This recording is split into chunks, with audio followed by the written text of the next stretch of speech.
Rock and roll is a genre of music which started in the 1950s in the United States. It's based off of gospel, blues, jazz, and country music. Rock and roll music has inspired many people and artists that we know of today.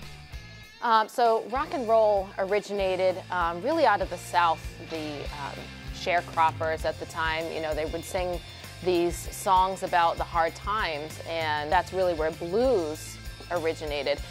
And blues, when you add a little bit of driving rhythm to that, becomes rock and roll. And I think the use of electric guitar is really the biggest component that suddenly made this conglomeration of blues, jazz, country come alive. So you had performers like Chuck Berry, Elvis Presley, Buddy Holly, who not only were shaping the music culture, but were really affecting, social change as well, and were really influential to kids at the time. Artists including Elvis Presley, the Beatles, the Rolling Stones, and many others have helped with expanding the genre of rock and roll music in the 50s and 60s. Many people started to like rock and roll in the 50s and 60s because of the strong beat and presence of rock instruments rock and roll creates. Beatles revolutionized music by bringing this sense of social culture to the forefront. They had time before they became popular to hone their music skills and really develop as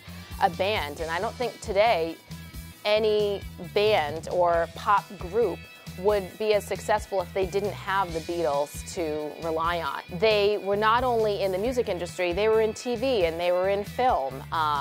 And they really are what idolized rock and roll at the time. So Elvis revolutionized rock and roll music by incorporating a new style of dancing, suddenly making it more appropriate to show, live dancing and a little bit more grooving on stage.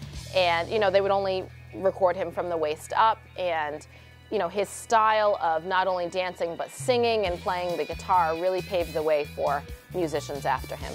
Between the 1970s and 1990s, rock and roll evolved and punk and grunge rock became popular. Bands like Metallica and Pink Floyd emerged, but rock and roll also expanded around the world because of TV stations like VH1 and MTV and computers. So MTV and VH1 actually had a rough start. It wasn't as something that nowadays, when YouTube came out, we thought, oh wow, this is great, and it became popular right away.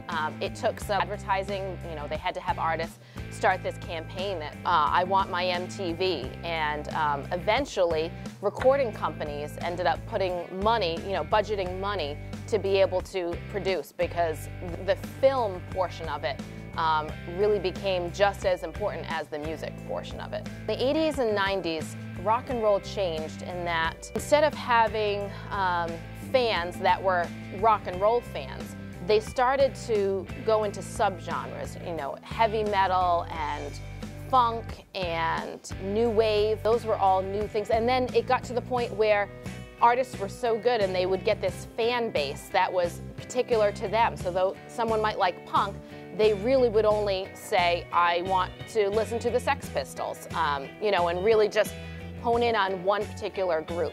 Rock and roll music has inspired many people in their lives and music. This genre will live on forever to inspire more people in life and music.